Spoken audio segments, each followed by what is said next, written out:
access to capital for the real sector took center stage on the day 2 of the 23rd Nigeria Economic Summit. A plenary which featured some bank executives and business startups examined the issues of lending to small businesses and the way forward. I think it's, instead of government providing liquidity for them, it's better to actually provide credit guarantee. Because credit guarantee is provided by the small business associations, even in the United States, that allows banks to say, okay, I'm going to lend because I'm now taking a government risk, and I'm not going to provide lending to this. And it also makes it easier for other people to provide capital. If you look at our country today, our capital market, again, is very small. As a percentage of GDP, it's not up to 10%. The capital market cap, even in South Africa, is 3 times.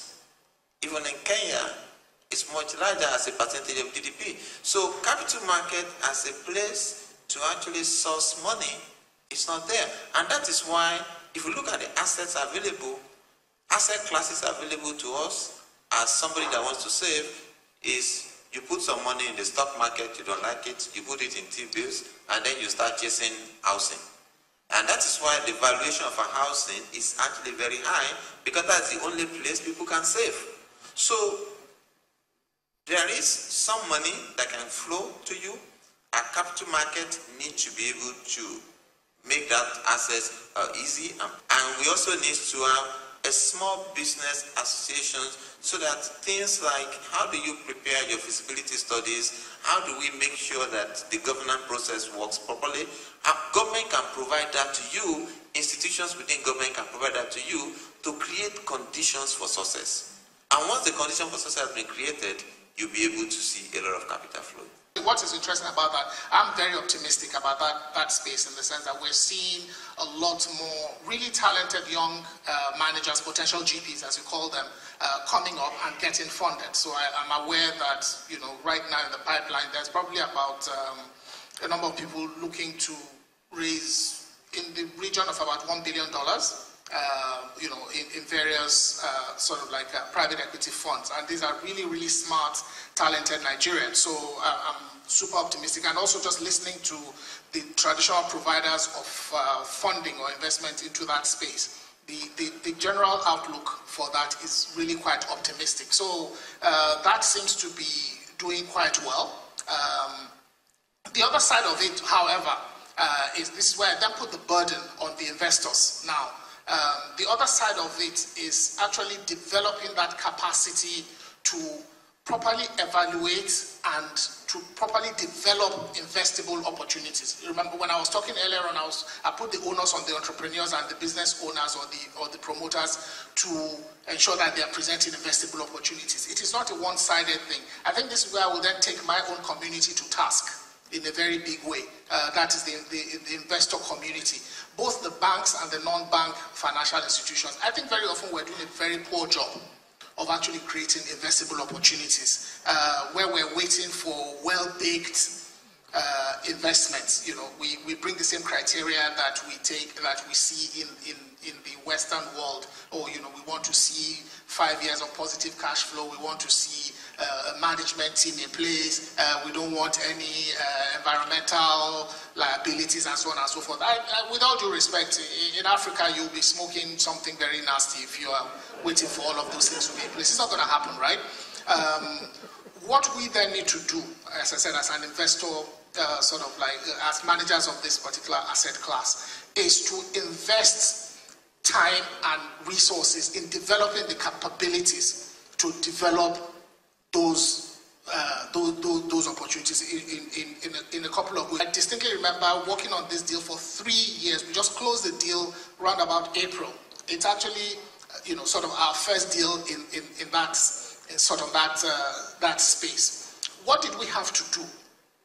We had to manage everything from, this is us investors. We could just show up and say, we will not put money in this thing except blah, blah, blah, blah, blah. But we realized that, look, this is a potentially valuable opportunity.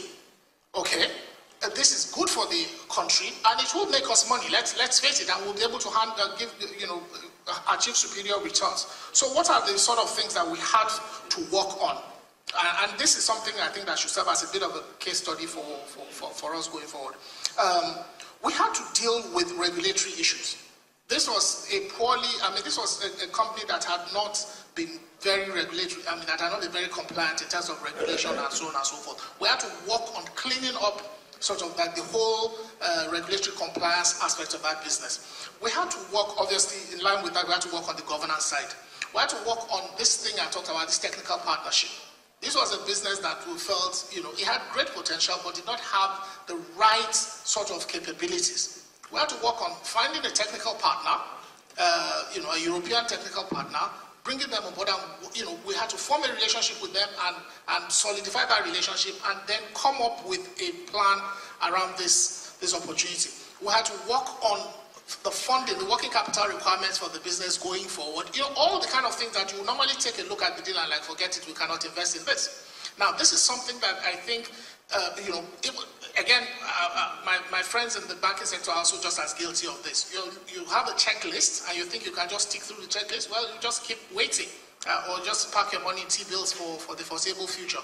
So the point being, the onus also lies on the investor community to spend a lot of time, sort of like cleaning up the more promising opportunities, see them for what they are, and invest the time to actually get them to that stage. Of course, it comes at a price, but the returns are absolutely worth it, and that's what we're looking forward to. I think part of the problem we also have on the private equity side, if you look at the percentage of funding from outside Nigeria itself, most of them comes out, a lot of funding of the private equity firms themselves. Where do you get your funding from? So a lot of things we need to set up. How do we also raise funding from Nigeria? If you look, the experience in Kenya, for example, most of the private equity firms, local private equity firms, raise the funding locally. So you understand the terrain, you understand the business. Some of these requirements you're talking about in terms of funding, minority, migrant groups. Secondly, you also have a lot of people come together as associations to raise funds locally.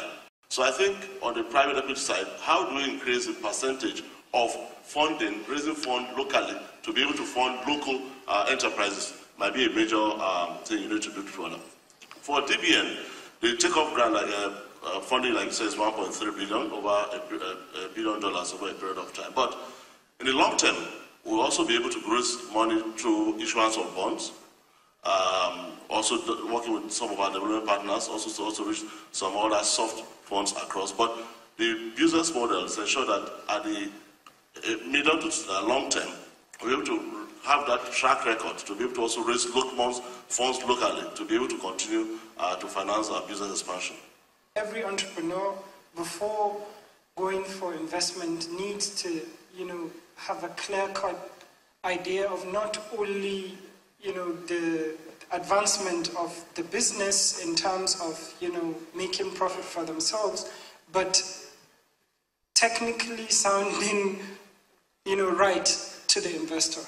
So these are tiny things that we might not consider, to be the thing. If your idea, for instance, if you're solving hunger, then yeah, everybody should invest, right? But that's not the case. You need to have a solid business case. Your finance has to be right. Your business plan has to be, sound.